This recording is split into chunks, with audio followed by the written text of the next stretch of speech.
ધોરણ 12 એકાઉન્ટન્સી જેના વિશે અગાઉ આપણે થોડી માહિતી મેળવી છે કે કયા પ્રકરણમાંથી કેટલા માર્ક્સનું પૂછાવાનું છે, બોર્ડની પરીક્ષામાં પેપર સ્ટાઇલ કયા પ્રકારની છે અને હવે આપણે ચેપ્ટર નંબર 1 ભાગીદારી વિષય પ્રવેશનો અભ્યાસ કરવા જઈ રહ્યા છીએ. તો વિદ્યાર્થી મિત્રો, ઓનલાઈન એજ્યુકેશનમાં આપ સૌનું હાર્દિક સ્વાગત છે. ધોરણ 12 વિષય એકાઉન્ટન્સી, ચેપ્ટર નંબર 1 ભાગીદારી વિષય પ્રવેશ. ચેપ્ટર નંબર 1 ભાગીદારી વિષય પ્રવેશ. તો વિદ્યાર્થી મિત્રો, ભાગીદારી વિષય પ્રવેશ આ ચેપ્ટરનો અભ્યાસ કરતાં પહેલાં આપણે એ બાબત જોઈ લઈએ કે આ ચેપ્ટરમાંથી બોર્ડની પરીક્ષામાં કેટલું પૂછાય છે. તો બોર્ડની પરીક્ષામાં વિભાગવાર ગુણવાર, વિભાગ, પ્રશ્ન, પ્રશ્ન દીઠ ગુણ અને કુલ ગુણ. વિભાગ એમાંથી એક પ્રશ્ન જે હેતુલક્ષી પ્રશ્ન હોય, પ્રશ્ન દીઠ ગુણ 1 એટલે કુલ 1 ગુણ. વિભાગ સી તેમાં એક પ્રશ્ન એટલે એક દાખલો પૂછાય છે. એક પ્રશ્નના 3 માર્ક્સ એટલે કે વિભાગ સીમાંથી 3 માર્ક્સનો એક દાખલો પૂછાય છે. આમ પ્રકરણ નંબર 1માંથી આપણને બોર્ડની પરીક્ષામાં કુલ 4 માર્ક્સનું પૂછાય છે. હવે વિદ્યાર્થી મિત્રો, આપણે ભાગીદારીનો અભ્યાસ કરતાં પહેલાં આપણને એ ખ્યાલ હોવો જોઈએ કે વૈયક્તિક માલિકી શું છે. વૈયક્તિક માલિકી જેને આપણે એકાકી વેપારી પેઢી કહીએ છીએ. વૈયક્તિક માલિકી એટલે જે એકમમાં માત્ર એક જ વ્યક્તિની માલિકી હોય, એક જ વ્યક્તિ તેનું સંચાલન કરતો હોય, તેનો વહીવટ કરતો હોય અને એક જ વ્યક્તિ નફો કે નુકસાન ભોગવતો હોય તો તેને વૈયક્તિક માલિકી કહેવામાં આવે છે. દાખલા તરીકે, કોઈ એક વ્યક્તિ કરિયાણાની દુકાન ચલાવે છે તો આ કરિયાણાની દુકાનનો માલિક એક જ વ્યક્તિ છે. એક જ વ્યક્તિ તેનું સંચાલન અને વહીવટ કરે છે. એક જ વ્યક્તિ આ કરિયાણાની દુકાનમાં જે પણ નફો કે નુકસાન થાય તે એક જ વ્યક્તિ ભોગવે છે. તેથી તેને આપણે વૈયક્તિક માલિકી તરીકે ઓળખીએ છીએ. તો આપણને પ્રશ્ન થાય કે ભાગીદારી એટલે શું? તો વિદ્યાર્થી મિત્રો, આપણો પહેલો પ્રશ્ન છે ભાગીદારી એટલે શું? વ્યાખ્યા મુજબ ભારતીય ભાગીદારી કાયદા 1932ની કલમ 4 મુજબ, ફરીથી ભારતીય ભાગીદારી કાયદા 1932ની કલમ 4 મુજબ ભાગીદારી એ એવી વ્યક્તિઓ વચ્ચેનો સંબંધ છે કે જેઓ બધા દ્વારા અથવા બધા વતી તેમનામાંથી કોઈ એક વ્યક્તિ દ્વારા ચલાવાતા ધંધાનો નફો વહેંચવા સંમત થયા હોય છે. તો વિદ્યાર્થી મિત્રો, અહીંયા તમે જોઈ શકો છો કે ભાગીદારી એ એક કરતાં વધુ વ્યક્તિઓ વચ્ચેનું એક સંગઠન છે, એક સમૂહ છે, જેઓ કોઈ એક ધંધો શરૂ કરીને નફો કે નુકસાન ભોગવવા માટે સંમત થયા હોય છે. અને આ ભાગીદારીમાં પેઢીનો વહીવટ બધા ભાગીદારો સાથે મળીને અથવા બધામાંથી કોઈ એક વ્યક્તિ તેનો વહીવટ કરે, એક કરતાં વધારે વ્યક્તિઓ એટલે કે ભાગીદારો તેનો વહીવટ કરે તો એવી વ્યવસ્થા ગોઠવવામાં આવે છે. તો વ્યાખ્યા આપણને આવડી જરૂરી છે. ભાગીદારી એ એવી વ્યક્તિઓ વચ્ચેનો સંબંધ છે કે જેઓ બધા દ્વારા અથવા બધા વતી તેમનામાંથી કોઈ એક વ્યક્તિ દ્વારા ચલાવાતા ધંધાનો નફો વહેંચવા સંમત થયા હોય છે. હવે આપણે બીજી વ્યાખ્યા જોઈએ કે ભાગીદાર એટલે શું. તો ભાગીદાર એટલે જે વ્યક્તિઓ ભાગીદારીમાં જોડાય તેઓ વ્યક્તિગત રીતે ભાગીદાર ગણાય છે. ફરીથી, જે વ્યક્તિઓ ભાગીદારીમાં જોડાય તેઓ વ્યક્તિગત રીતે ભાગીદાર ગણાય છે. જે વિશે ત્યાર પછી આપણે વિસ્તૃતમાં માહિતી મેળવીએ છીએ. હવે આપણને પ્રશ્ન થાય કે ભાગીદારી પેઢી એટલે શું. તો ભાગીદારી પેઢી એટલે ભાગીદારીમાં જોડાયેલી વ્યક્તિઓ દ્વારા સંયુક્ત રીતે ચલાવાતા ધંધાને ભાગીદારી પેઢી કહેવાય છે. ફરીથી, ભાગીદારીમાં જોડાયેલી વ્યક્તિઓ દ્વારા સંયુક્ત રીતે ચલાવાતા ધંધાને ભાગીદારી પેઢી કહે છે. ત્રણે ત્રણ વ્યાખ્યા અલગ છે. ભાગીદારી એટલે શું? તો ભાગીદારી એ એવી વ્યક્તિઓ વચ્ચેનો સંબંધ છે કે જેઓ બધા દ્વારા અથવા બધા વતી તેમનામાંથી કોઈ એક દ્વારા ચલાવાતા ધંધાનો નફો વહેંચવા સંમત થયા હોય છે. ભાગીદાર એટલે શું? તો જે વ્યક્તિઓ ભાગીદારીમાં જોડાઈ હોય તેઓ વ્યક્તિગત રીતે ભાગીદાર ગણાય છે. અને ભાગીદારી પેઢી એટલે શું?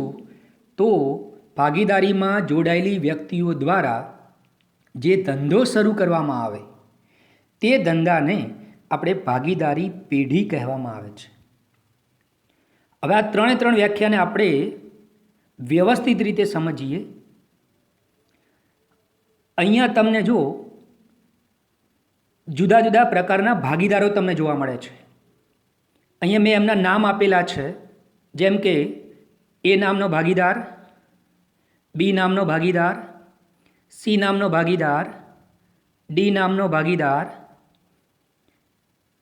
ઈ નામનો ભાગીદાર, એફ અને જી. અહીંયા આપણે જુદા જુદા ભાગીદારને નામ આપ્યા છે એથી જી સુધી. ભાગીદારી પેઢીમાં ઓછામાં ઓછા 2 ભાગીદારો હોવા જોઈએ. જો એક હોય તો એને વૈયક્તિક માલિકી કહેવાય, પણ એક કરતાં વધારે એટલે કે ઓછામાં ઓછા 2 ભાગીદારો હોવા જોઈએ અને વધુમાં વધુ 50 ભાગીદારો હોવા જોઈએ. અહીંયા આપણે 7 ભાગીદારો લીધા છે. હવે આપણી જો પહેલી વ્યાખ્યા કે ભાગીદારી એવી વ્યક્તિઓ વચ્ચેનો સમૂહ છે, તો જો આ એવી વ્યક્તિઓ છે, આ બધા સાથે જોડાય છે, જેમનો મુખ્ય ઉદ્દેશ કે કોઈ પણ ધંધો ચલાવીને નફો વહેંચવા આ બધા સંમત થયા હોય છે, એટલે આને શું કહેવાય? ભાગીદારી કહેવાય. હવે આપણે જોઈએ કે આમાં એ નામની વ્યક્તિ, તો એ નામની વ્યક્તિ એ શું છે? તો એ નામની વ્યક્તિ એ ભાગીદાર છે. તો આપણે ભાગીદારની વ્યાખ્યા શું જોઈ કે જે વ્યક્તિઓ ભાગીદારીમાં જોડાય છે તેમાં વ્યક્તિગત રીતે તેઓ ભાગીદાર ગણાય છે. એટલે એ ભાગીદાર છે. બી લઈએ તો બી પણ ભાગીદાર છે. સી લઈએ તો તે પણ ભાગીદાર છે. એટલે વ્યક્તિગત રીતે તેઓ ભાગીદાર છે. બધા ભાગીદારોનો સમૂહ એટલે ભાગીદારી ગણાય છે. અને આ બધા ભાગીદારો દ્વારા સંયુક્ત રીતે જે ધંધો ચલાવવામાં આવે તેને ભાગીદારી પેઢી કહે છે. જેમ કે એ, બી, સી, ડી, ઈ, એફ અને જી આ બધા સાથે મળીને કોઈ કાપડની મિલ શરૂ કરે, એટલે કે ઉત્પાદનની પ્રવૃત્તિ કરે, તો એ કાપડની જે મિલ છે એ મિલનું જે પણ નામ આપ્યું હોય એ શું કહેવાય? ભાગીદારી પેઢી કહેવાય.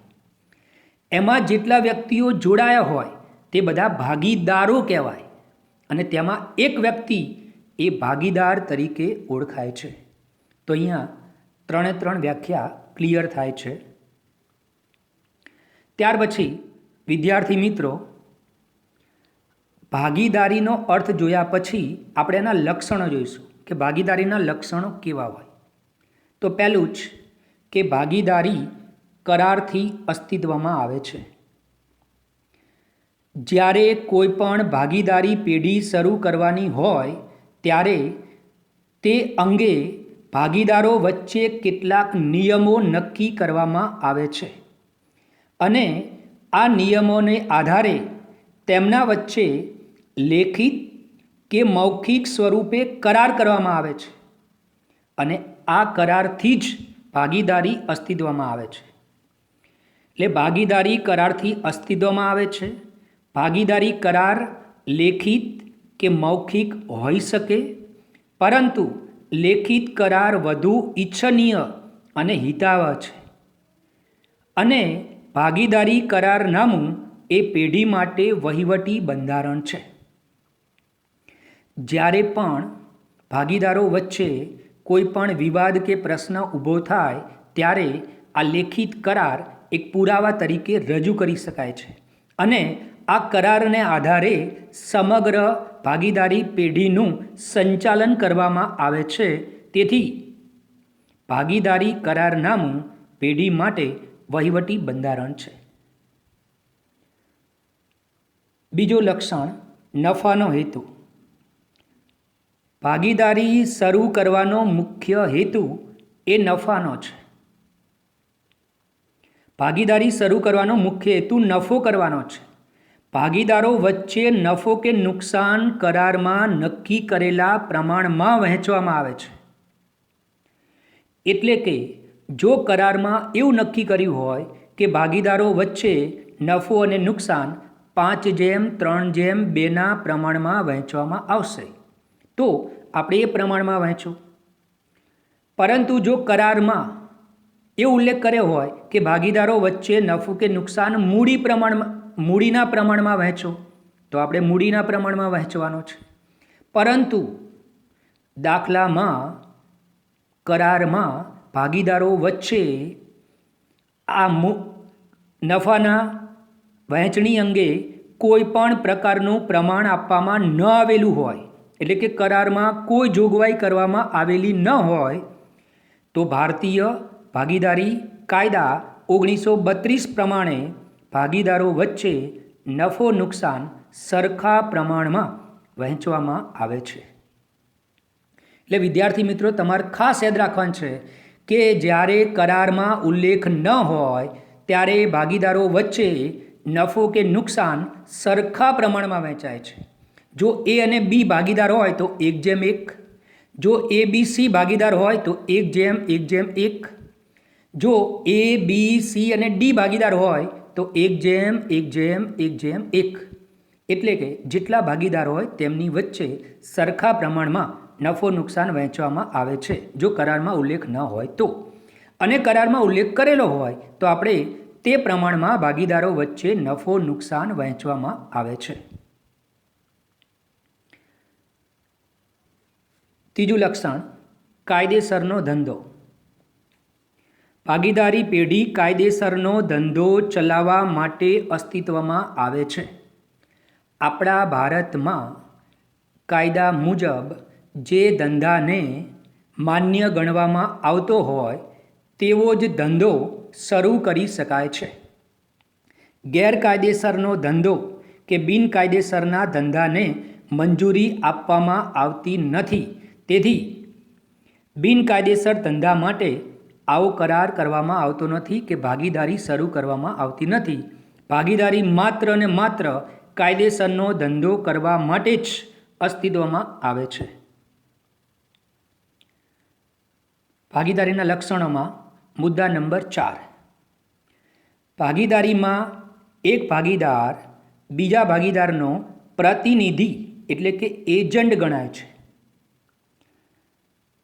આપણે જોયું તે પ્રમાણે કે વ્યાખ્યામાં આ રીતે તમે જોયું કે ભાગીદારીમાં બધા ભાગીદારો સાથે મળીને સંચાલન કરી શકે અથવા બધા વતી કોઈ એક કે બે ભાગીદારો પણ પેઢીનું સંચાલન કરી શકે. હવે અહીંયા પ્રશ્ન એ થાય કે જો કોઈ ભાગીદાર સંચાલન કરતો હોય અને તેના નિર્ણય દ્વારા જો પેઢીને નફો થાય કે નુકસાન થાય તો તેની જવાબદારી દરેક ભાગીદારની હોય છે. એટલે કે ભલે એક જ ભાગીદાર પેઢીનું સંચાલન કરતો હોય પણ જો પેઢીને નુકસાન જાય તો તે દરેક ભાગીદારે ભોગવવું પડે છે. એટલે કે અહીં એક ભાગીદાર બીજા ભાગીદારનો એજન્ટ એટલે કે પ્રતિનિધિ છે. ભાગીદારી પેઢીનો ધંધો બધા ભાગીદારો સાથે મળીને અથવા બધા વતી કોઈ એક અથવા વધુ ભાગીદારો ચલાવે છે.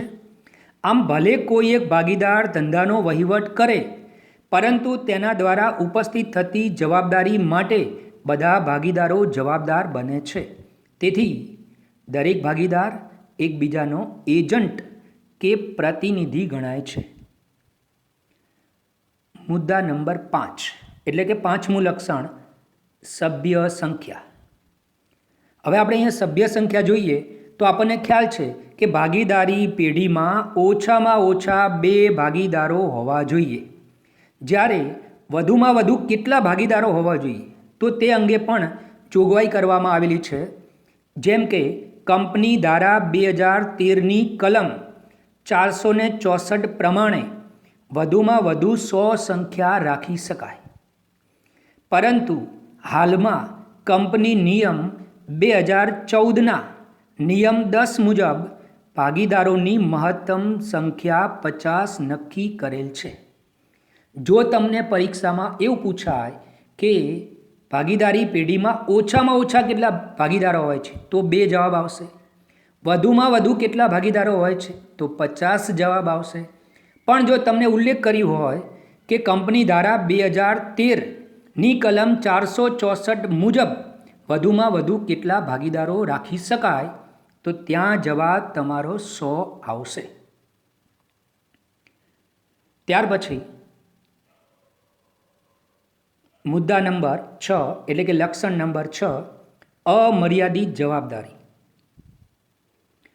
અમર્યાદિત જવાબદારી એટલે ભાગીદારીના કાયદા મુજબ જો ભાગીદારી પેઢીનું દેવું જો પેઢીની મિલકતોમાંથી ચૂકવી શકાય તેમ ન હોય તો ભાગીદારોની અંગત મિલકતો વેચીને પણ પેઢીની જવાબદારી ચૂકવવામાં આવે છે.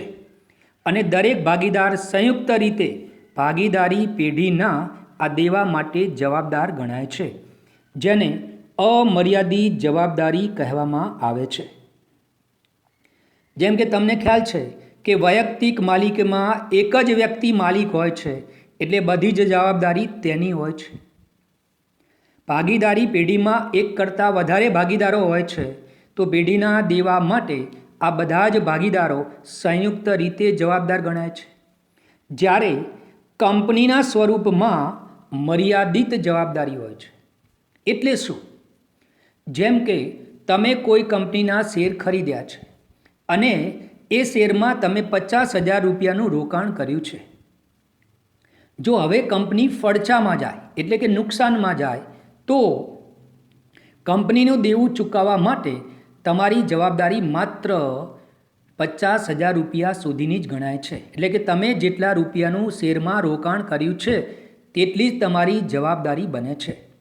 પરંતુ ભાગીદારી પેઢીમાં જો પેઢીની મિલકતો કરતાં પેઢીનું દેવું વધી જાય તો આ દેવું ચૂકવવા માટે ભાગીદારોએ પોતાની અંગત મિલકતો વેચીને પણ દેવું ભરપાઈ કરી આપવું પડે છે, જેને અમર્યાદિત જવાબદારી કહે છે.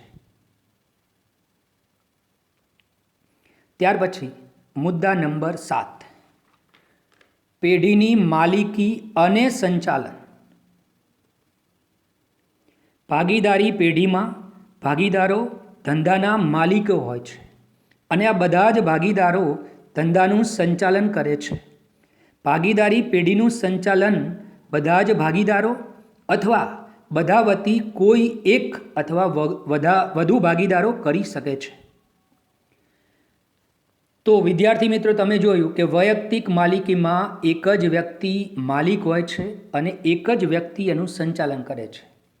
જ્યારે ભાગીદારી પેઢીમાં જેટલા વ્યક્તિઓ ભાગીદારીમાં જોડાય છે તેઓ બધા જ ભાગીદારો એ પેઢીના માલિકો ગણાય છે અને ભાગીદારી પેઢીનું સંચાલન આ બધા જ ભાગીદારો સાથે મળીને કરી શકે છે અથવા બધા વતી કોઈ એક કે વધુ ભાગીદારો પણ પેઢીનું સંચાલન કરી શકે છે.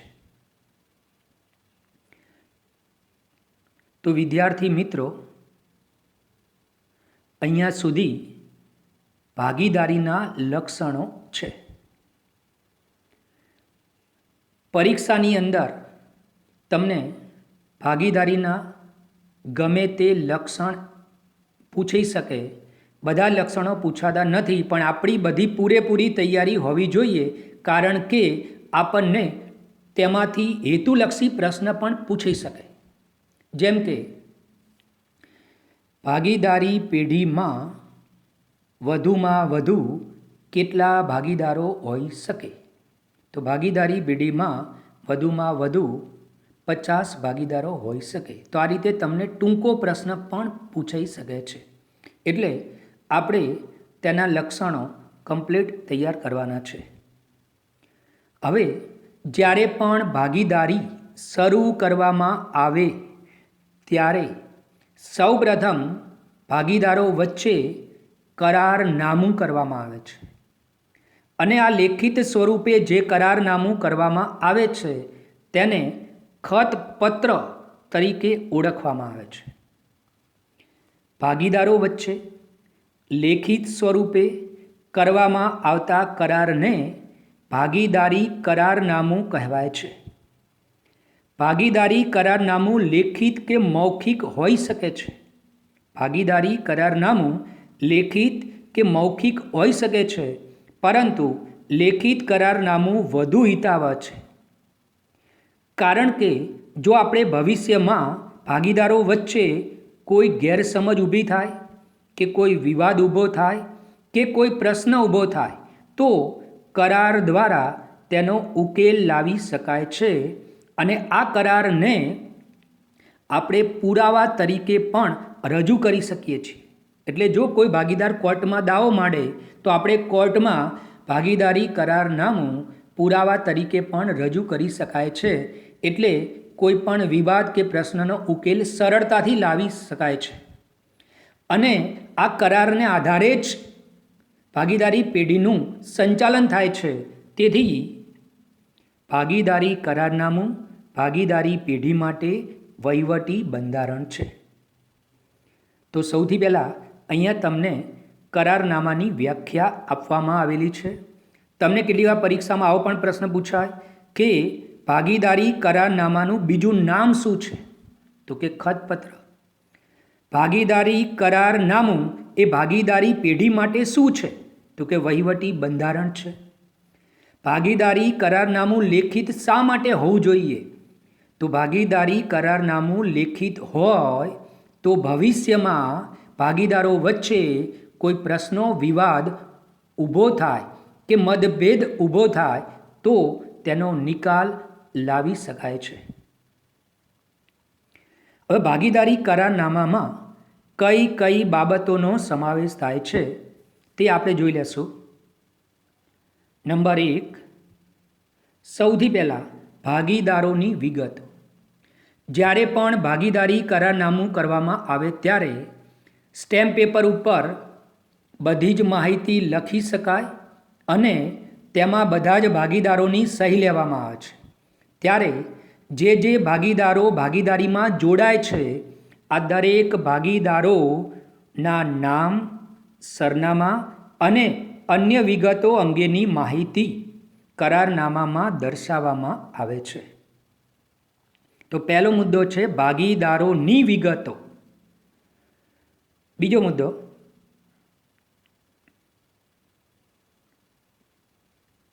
પેઢીની વિગતો. તો પેઢીની વિગતોમાં ભાગીદારી પેઢીનું નામ શું છે? ભાગીદારી પેઢી કયા સ્થળે શરૂ કરવાની છે? તો સ્થળ અંગેની વિગતોનો પણ અહીંયા સમાવેશ કરવામાં આવે છે. એટલે કે આપણે જે પણ પેઢી શરૂ કરવાની છે એ પેઢીનું નામ શું રાખીશું? જેમ કે Patel and Patel brothers, Patel and Shah brothers. તો આ રીતે કોઈ પણ ભાગીદારી પેઢીનું નામ હોઈ શકે. કયા સ્થળે શરૂ કરવાનું છે એટલે કે એ કયા લોકેશન ઉપર છે તો કરારનામામાં તેની પણ વિગતો દર્શાવવામાં આવે છે. મુદ્દા નંબર 3, ભાગીદારીની શરૂઆત. એટલે કે ભાગીદારી ક્યારથી અસ્તિત્વમાં આવવાની છે? ભાગીદારી પેઢી કઈ તારીખથી અસ્તિત્વમાં આવશે તેનો પણ કરારમાં ઉલ્લેખ કરવામાં આવે છે. એટલે કે આ તારીખે, આ માસમાં અને આ વર્ષથી ભાગીદારી પેઢી શરૂ કરવાની છે, તો તેનો પણ કરારમાં ઉલ્લેખ કરવો જરૂરી છે. ત્યાર પછી મુદ્દા નંબર 4, ધંધાનો પ્રકાર.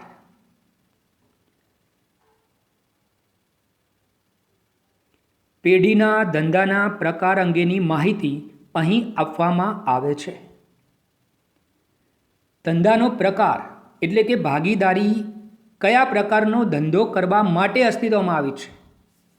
એટલે કે પેઢી દ્વારા કોઈ વસ્તુનું ઉત્પાદન કરવાનું છે અથવા કોઈ વસ્તુના વેચાણ માટે ભાગીદારી અસ્તિત્વમાં આવી છે અથવા કોઈ વ્યવસાયિક હેતુથી ભાગીદારી શરૂ કરવામાં આવી છે, તો આ અંગેનો પણ અહીં ઉલ્લેખ કરવામાં આવે છે.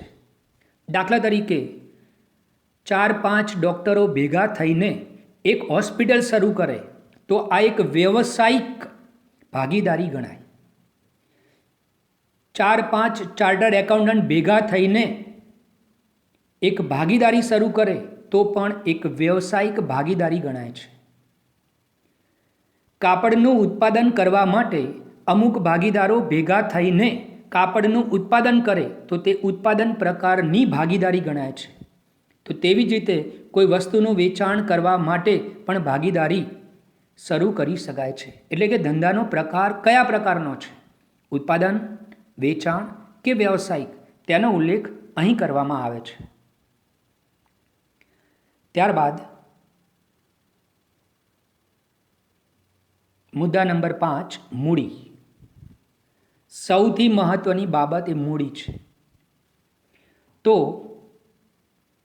દરેક ભાગીદાર પેઢીમાં કેટલી મૂડી લાવશે તેનો ઉલ્લેખ કરારમાં કરવામાં આવે છે. દરેક ભાગીદારે કેટલી મૂડી લાવવી તે પરસ્પર સમજૂતીથી નક્કી કરવામાં આવે છે. એટલે દરેક ભાગીદારો અંદરો-અંદર ચર્ચા કરીને એવું નક્કી કરે કે ભાઈ ભાગીદાર એ 10 લાખ રૂપિયા લાવશે, ભાગીદાર બી 25 લાખ રૂપિયા લાવશે, ભાગીદાર સી 5 લાખ રૂપિયા લાવશે, ભાગીદાર ડી 10 લાખ રૂપિયા લાવશે. એટલે કે કયા ભાગીદારે કેટલી મૂડી લાવવાની છે તે પરસ્પર સમજૂતીથી નક્કી કરવામાં આવે છે અને દરેક ભાગીદારે મૂડી લાવવી ફરજિયાત નથી.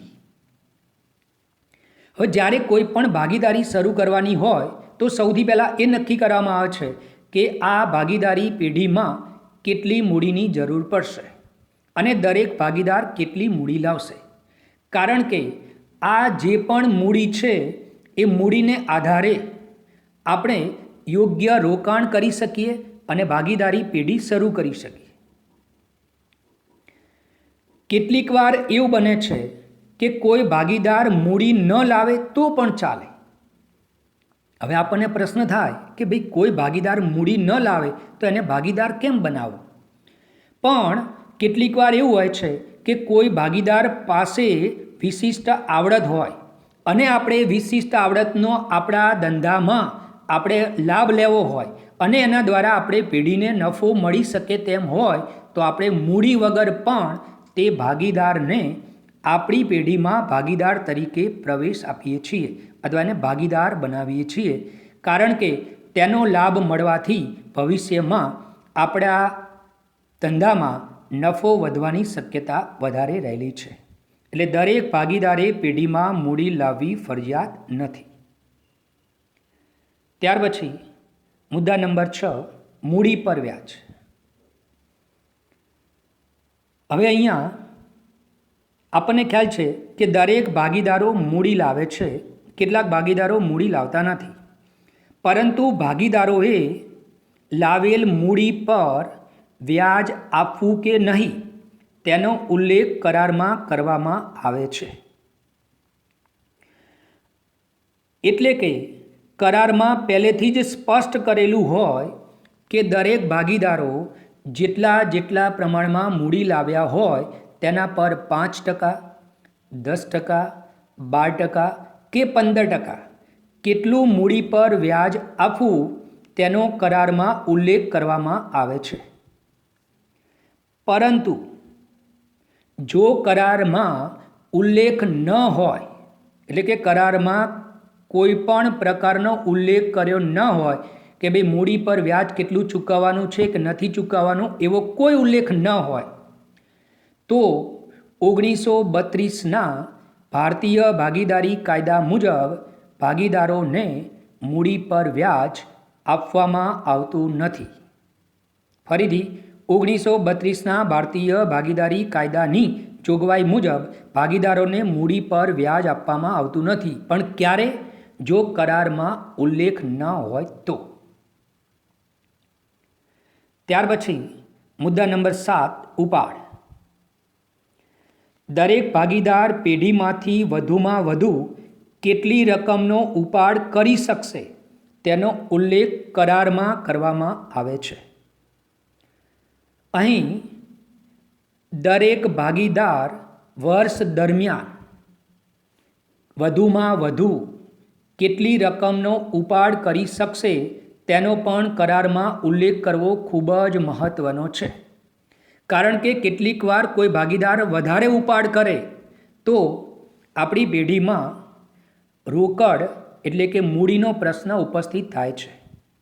અને આવું ન બને તેથી અગાઉથી જ નક્કી કરવામાં આવે કે કયા ભાગીદારે વર્ષ દરમિયાન કેટલો ઉપાડ કરવો, દર મહિને વધુમાં વધુ કેટલી રકમનો ઉપાડ કરી શકાય, આ અંગે અગાઉથી જોગવાઈ કરેલી હોય તો કોઈ ભાગીદારને મન દુઃખ ન થાય.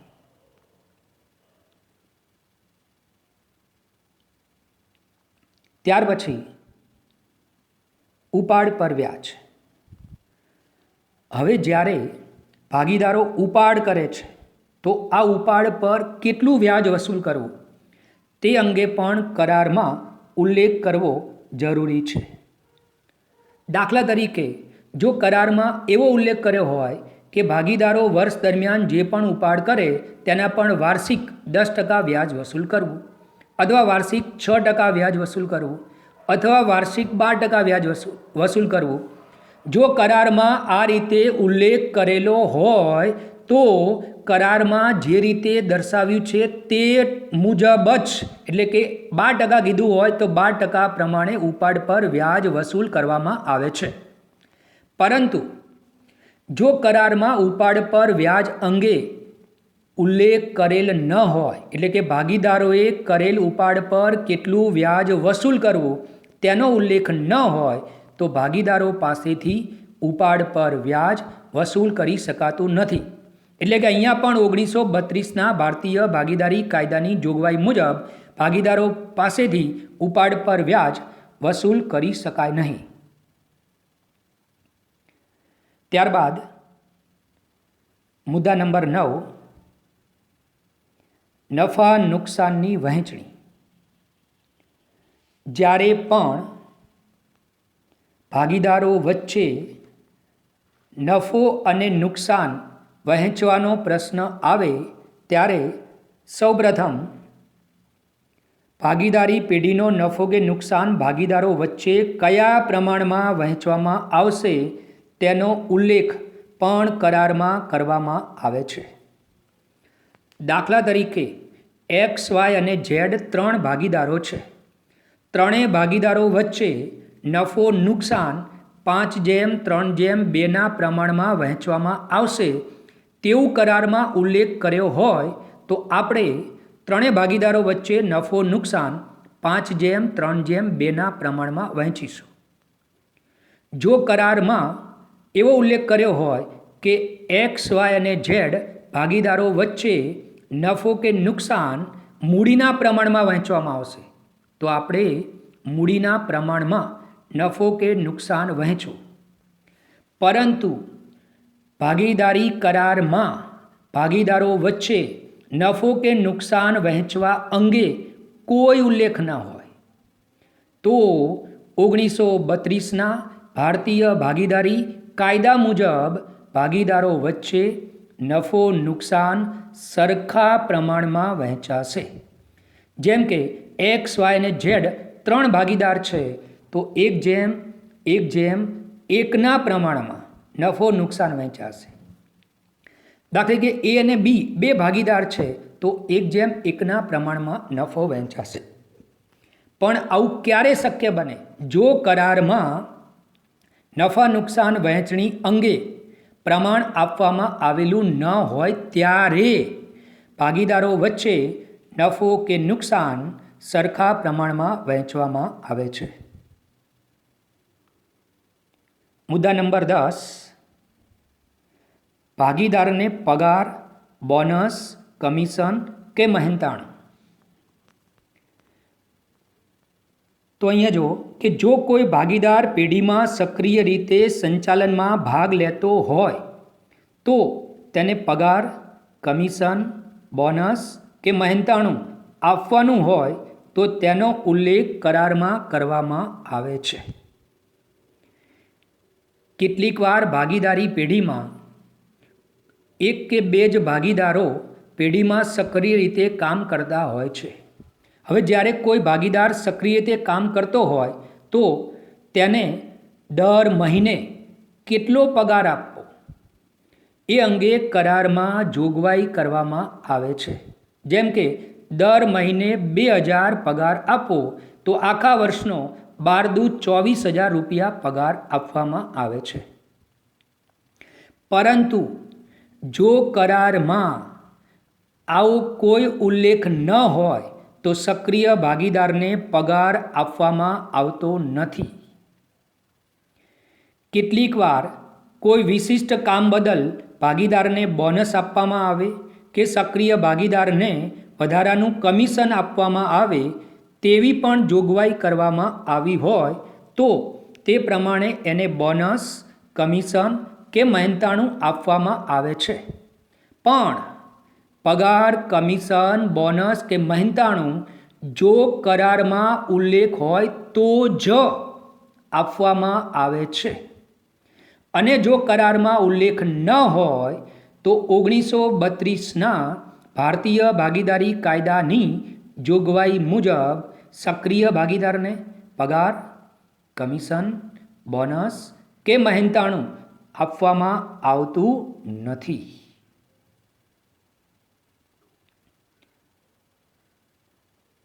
મુદ્દા નંબર 11, લોન પર વ્યાજ. તો વિદ્યાર્થી મિત્રો મોટે ભાગે આમાંથી વિકલ્પમાં અથવા ટૂંકા પ્રશ્નમાં વારંવાર પ્રશ્ન પૂછાય છે. એટલે કે વિભાગ એ અથવા વિભાગ બીની અંદર આમાંથી પ્રશ્ન વારંવાર પૂછાય છે અને કેટલીક વાર વિદ્યાર્થીઓ અહીંયા ભૂલ કરે છે. જોઈએ ત્યારે ભાગીદારે પેઢીને લોન આપેલી હોય તો લોન પર કેટલા ટકા વ્યાજ આપવાનું છે તેનો ઉલ્લેખ કરારમાં કરવામાં આવે છે. જો કરારમાં ઉલ્લેખ ન હોય તો ભાગીદારની લોન પર ભારતીય ભાગીદારી કાયદા મુજબ વાર્ષિક 6% વ્યાજ ચૂકવાય છે. ફરીથી એકવાર સમજી લો વિદ્યાર્થી મિત્રો કે જ્યારે ભાગીદારી પેઢીને લોન આપેલી હોય અને કરારમાં ઉલ્લેખ હોય કે 8% વ્યાજ ચૂકવવાનું છે તો આપણે લોન પર 8% વ્યાજ ચૂકવવું. જો કરારમાં ઉલ્લેખ હોય કે 10% વ્યાજ ચૂકવવાનું છે તો આપણે 10% વ્યાજ ચૂકવવું. પરંતુ જો ભાગીદારની લોન પર કેટલા ટકા વ્યાજ ચૂકવવું તેનો કરારમાં ઉલ્લેખ ન હોય તો આપોઆપ 1932ના ભારતીય ભાગીદારી કાયદાની જોગવાઈ મુજબ ભાગીદારે પેઢીને આપેલ લોન પર 6% વ્યાજ ચૂકવાય છે. હવે અહીંયા ખાસ ધ્યાન રાખજો, મેં અહીંયા નોંધ કરીને લખ્યું છે કે જો ભાગીદારી પેઢીએ ભાગીદારને લોન આપેલી હોય અને કરારમાં ઉલ્લેખ ન હોય તો લોન પર વ્યાજ ગણાય નહીં. ફરીથી આ બે બાબત વચ્ચે શું ભેદ છે હું તમને સમજાવી દઉં વિદ્યાર્થી મિત્રો. પહેલું શું છે, ભાગીદારે પેઢીને લોન આપેલ હોય અને કરારમાં ઉલ્લેખ ન હોય તો ભાગીદારની લોન પર 6% વ્યાજ ચૂકવવામાં આવે છે. પહેલાંમાં શું હતું કે ભાગીદારે પેઢીને લોન આપેલી છે. હવે બીજામાં જોજો તમે કે જો ભાગીદારી પેઢીએ ભાગીદારને લોન આપેલ હોય અને કરારમાં લોનના વ્યાજ અંગે કોઈ ઉલ્લેખ ન હોય તો ભાગીદારી પેઢીએ ભાગીદારને આપેલ લોન પર વ્યાજ વસૂલ કરી શકાય નહીં. આ બાબત ખાસ ધ્યાન રાખવી, કારણ કે બોર્ડની પરીક્ષામાં આ પ્રશ્ન વારંવાર આવે છે. ત્યાર પછી મુદ્દા નંબર 12, પાઘડી. તો વિદ્યાર્થી મિત્રો, આ પાઘડી શબ્દ તમને ખ્યાલ છે. પાઘડી એટલે સામાન્ય દ્રષ્ટિએ જોઈએ તો પ્રતિષ્ઠા. બજારમાં જે ધંધાની પ્રતિષ્ઠા સારી હોય, જે ધંધાના ગ્રાહકોની સંખ્યા વધારે હોય, જે ધંધો સતત નફો કરતો હોય અને જે ધંધો જૂનો હોય તેની બજારમાં વેલ્યુ વધારે હોય છે.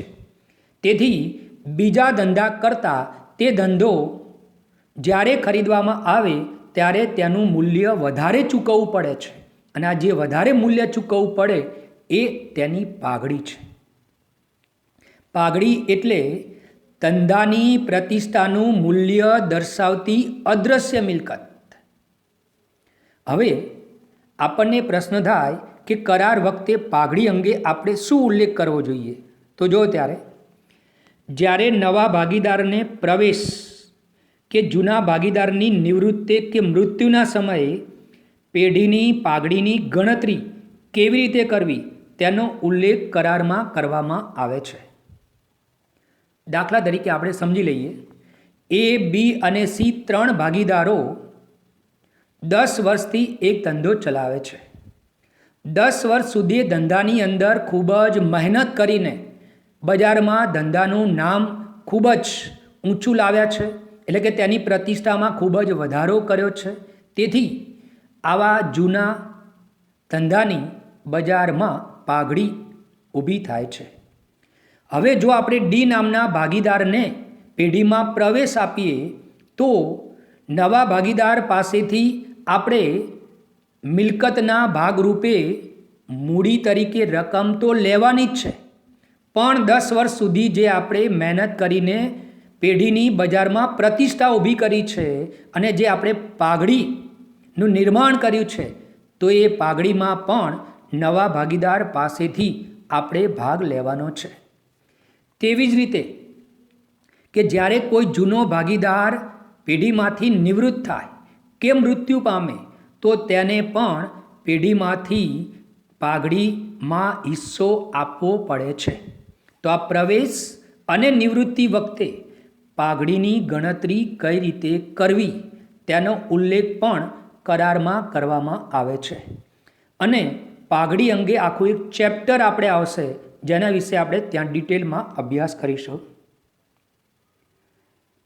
મુદ્દા નંબર 13, પ્રવેશ અને નિવૃત્તિ. જ્યારે કોઈ નવા ભાગીદારને પેઢીમાં પ્રવેશ આપવામાં આવે કે કોઈ જૂનો ભાગીદાર પેઢીમાંથી નિવૃત્ત થાય કે મૃત્યુ પામે તો ત્યારે કઈ શરતોનું પાલન કરવામાં આવશે તેનો કરારમાં ઉલ્લેખ કરવામાં આવે છે. જ્યારે પણ ભાગીદારો વચ્ચે કરારનામું કરવામાં આવે ત્યારે પહેલેથી જ આ બધી બાબતો વિશે ગંભીરતાથી વિચાર કરીને તેનો ઉલ્લેખ કરવો જરૂરી છે. જેમ કે કોઈ જૂના ધંધામાં નવા ભાગીદારને પ્રવેશ આપવામાં આવે તો ત્યારે નવા ભાગીદારે કયા નિયમોનું પાલન કરવું પડશે તે કરારમાં દર્શાવવું જરૂરી છે.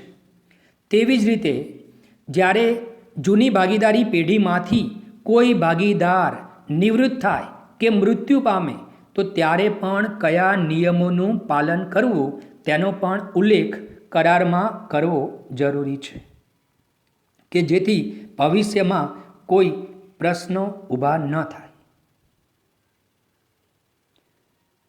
ત્યારબાદ મુદ્દા નંબર 14, ભાગીદારી પેઢીનું વિસર્જન. ભાગીદારી પેઢીનું વિસર્જન એનો મતલબ એવો થાય કે સમગ્ર ધંધો કાયમ માટે બંધ કરી દેવામાં આવે. સમગ્ર ધંધો કાયમ માટે બંધ કરી દેવામાં આવે તો તેને પેઢીનું વિસર્જન કહેવામાં આવે છે. હવે જ્યારે સમગ્ર ધંધો આપણે બંધ કરતા હોઈએ તો ત્યારે આપણે બધી જ મિલકતોનું વેચાણ કરી દઈએ છીએ. આ મિલકતોમાંથી આપણને જે પણ નાણાં મળે તેમાંથી પેઢીનું દેવું ચૂકવવામાં આવે છે અને દેવું ચૂકવ્યા પછી જે રકમ વધે તે ભાગીદારો વચ્ચે નફા નુકસાનના પ્રમાણમાં વહેંચવામાં આવે છે. એટલે જ્યારે પણ ભાગીદારી પેઢીનું વિસર્જન થતું હોય તો આ વિસર્જન અંગે પણ કેટલીક બાબતો કરારનામામાં દર્શાવવામાં આવે છે. જેમ કે ભાગીદારી પેઢીનું વિસર્જન કયા સંજોગોમાં કરવું અને તે માટે કઈ કાર્યવાહી કરવી તેનો ઉલ્લેખ ભાગીદારી કરારનામામાં કરવામાં આવે છે. એટલે વિદ્યાર્થી મિત્રો, અહીંયા આપણે ભાગીદારી કરારનામું એટલે શું, તેમાં કેટલી વિગતોનો સમાવેશ થાય છે તેના વિશે આપણે માહિતી મેળવી. વિદ્યાર્થી મિત્રો, આપણે અહીંયા જે 14 મુદ્દા જોયા છે અને આપણા વિડીયોમાં જેટલા 14 મુદ્દા તમને દર્શાવેલા છે માત્ર એટલું તૈયાર કરવાનું છે. ડિટેલમાં આપણે અત્યારે તૈયાર કરવાનું નથી. જેમ જેમ તમે 12મા ધોરણમાં એકાઉન્ટનો ભાગ 1 અભ્યાસ કરતા જશો તેમ તેમ તમને ભાગીદારો અને ભાગીદારી પેઢી અંગે સંપૂર્ણ જ્ઞાન મળતું જશે. એટલે તમારે અહીંયા એક તો વ્યાખ્યા તૈયાર કરવાની છે. ભાગીદારી એટલે શું, ભાગીદાર એટલે શું અને ભાગીદારી પેઢી એટલે શું. ત્યાર પછી તમારે ભાગીદારીના લક્ષણો તૈયાર કરવાના છે.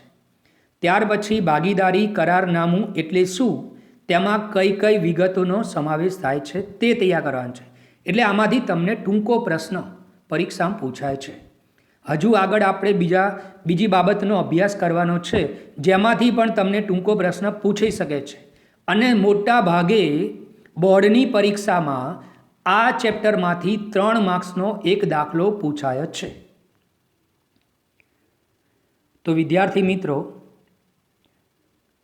આ હતું ભારતીય ભાગીદારી પેઢીનું કરારનામું. પરંતુ આપણને પ્રશ્ન એ થાય કે જો ભાગીદારોએ ભાગીદારી કરારનામું ન કર્યું હોય, ફરીથી, જો ભાગીદારોએ ભાગીદારી કરારનામું ન કર્યું હોય અથવા કરારમાં કોઈ બાબતનો ઉલ્લેખ કર્યો ન હોય તો આપોઆપ ભારતીય ભાગીદારી કાયદા 1932ની જોગવાઈઓ તેને લાગુ પડે છે. તો આ જોગવાઈઓ કઈ કઈ છે જેનો આપણે અભ્યાસ કરવાનો છે. આ સૌથી મહત્વનો મુદ્દો છે વિદ્યાર્થી મિત્રો. જો ભાગીદારોએ કરારનામું કરેલ ન હોય કે કરારમાં કોઈ જોગવાઈ કરેલ ન હોય, એટલે કે કોઈ બાબતનો ઉલ્લેખ કરેલ ન હોય તો આપોઆપ ત્યાં 1932ના ભારતીય ભાગીદારી કાયદાની જોગવાઈઓ લાગુ પડે છે. તેમાં નંબર 1, ભાગીદારો વચ્ચે નફો કે નુકસાન સરખા પ્રમાણમાં વહેંચાશે. તો વિદ્યાર્થી મિત્રો, આપણે અગાઉ જોયું કે જો કરારમાં ઉલ્લેખ હોય કે A, B અને C વચ્ચે નફો નુકસાન 5:3:2ના પ્રમાણમાં વહેંચો તો આપણે 5:3:2ના પ્રમાણમાં વહેંચી દેવાનું. પરંતુ જો કરારમાં ઉલ્લેખ ન હોય કે નફો નુકસાન કયા પ્રમાણમાં વહેંચવાનો છે તો આપોઆપ 1932ની જોગવાઈઓ લાગુ પડે છે. તેમાં દર્શાવેલ છે કે ભાગીદારો વચ્ચે નફો કે નુકસાન સરખા પ્રમાણમાં વહેંચાશે. એટલે કે A અને B હોય તો 1:1ના પ્રમાણમાં, A, B અને C હોય તો 1:1:1ના પ્રમાણમાં. બીજો મુદ્દો, ભાગીદારોને મૂડી પર વ્યાજ આપી શકાય નહીં. આપણે ભાગીદારી કરારમાં જોયું કે જો કરારમાં ઉલ્લેખ હોય કે મૂડી પર 10% વ્યાજ ચૂકવવું તો આપણે 10% વ્યાજ ચૂકવવાનું છે. મૂડી પર 12% વ્યાજ ચૂકવવું તો આપણે 12% વ્યાજ ચૂકવવાનું છે. પણ જો કરારમાં ઉલ્લેખ ન હોય તો આપોઆપ ભારતીય ભાગીદારી કાયદા 1932ની જોગવાઈ મુજબ ભાગીદારોની મૂડી પર વ્યાજ આપી શકાય નહીં.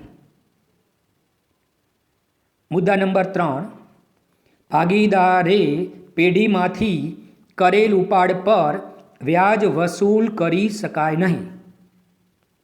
ફરીથી વિદ્યાર્થી મિત્રો યાદ કરો કે જો ભાગીદારી કરારનામું કર્યું હોય અને કરારમાં ઉલ્લેખ હોય કે ભાગીદારોના ઉપાડ પર 6% વ્યાજ વસૂલ કરવાનું છે તો આપણે 6% વ્યાજ વસૂલ કરવું.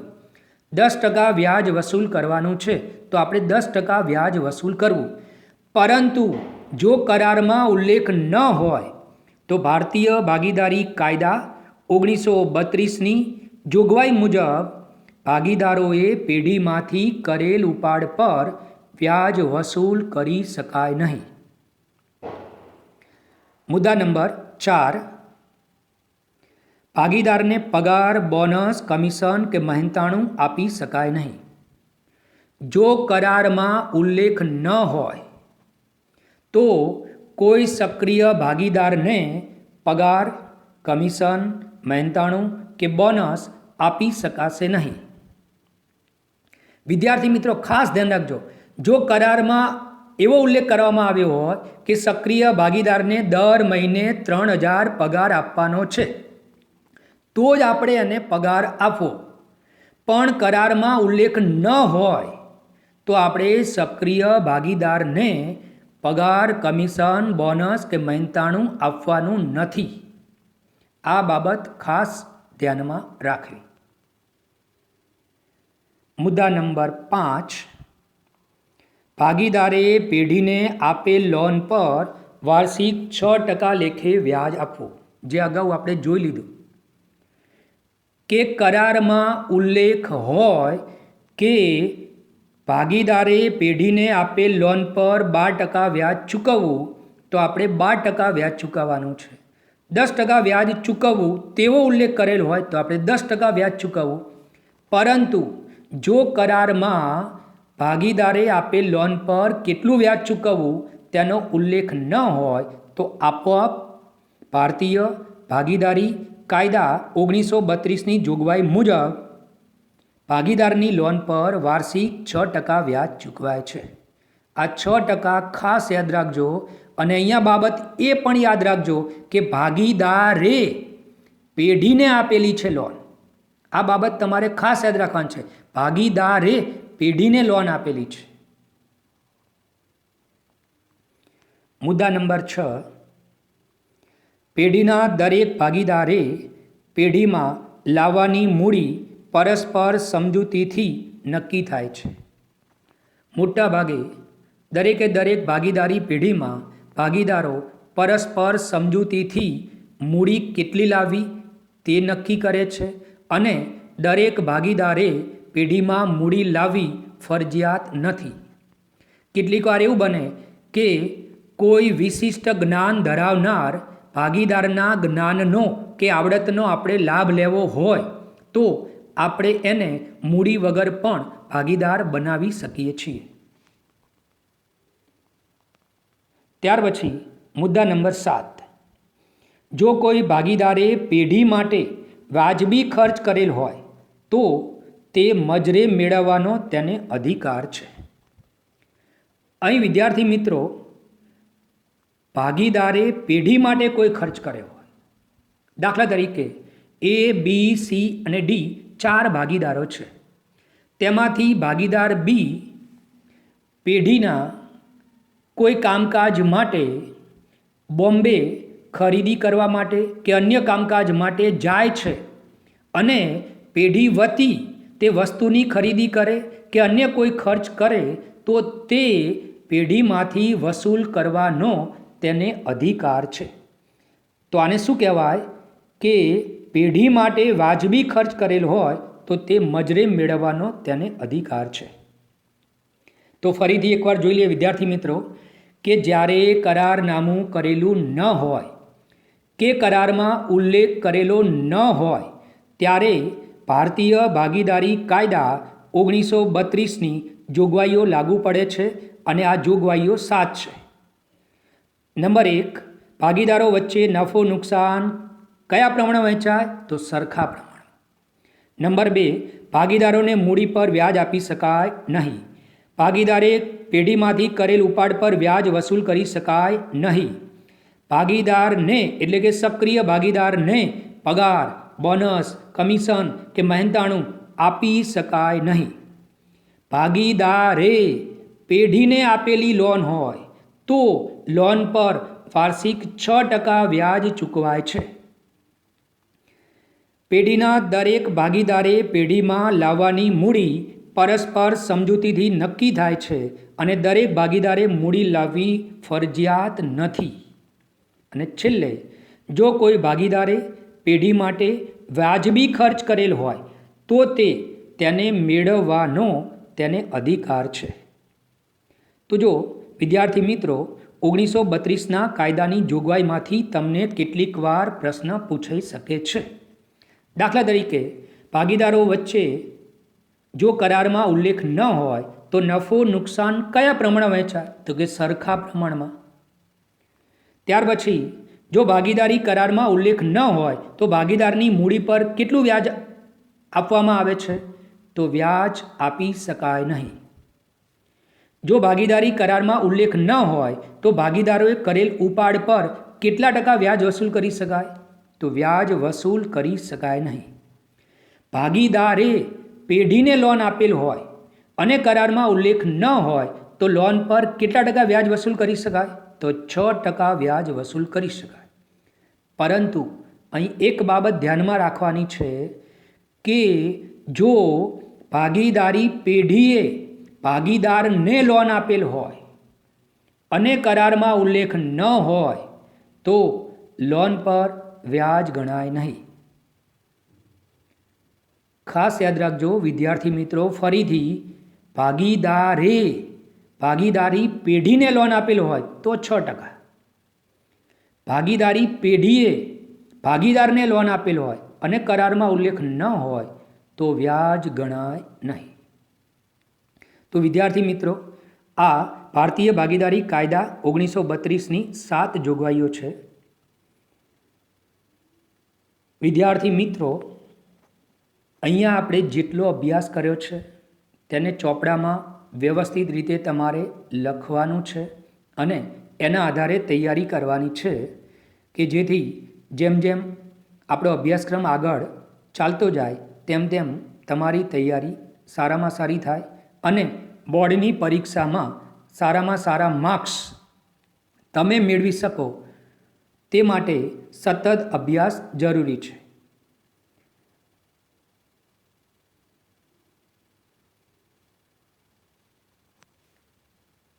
તો અહીં આપણો વિડિયો લેક્ચર પૂરો થાય છે. ત્યાર પછીનો વિડિયો લેક્ચર હવે પછી તમને મળશે. એટલે વિદ્યાર્થી મિત્રો, આપ સૌનો આભાર અને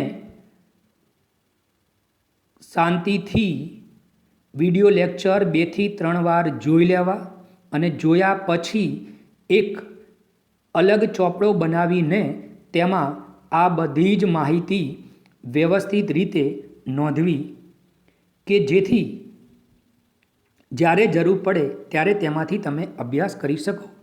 બેસ્ટ ઓફ લક. આભાર. જય ભારત. જય હિન્દ.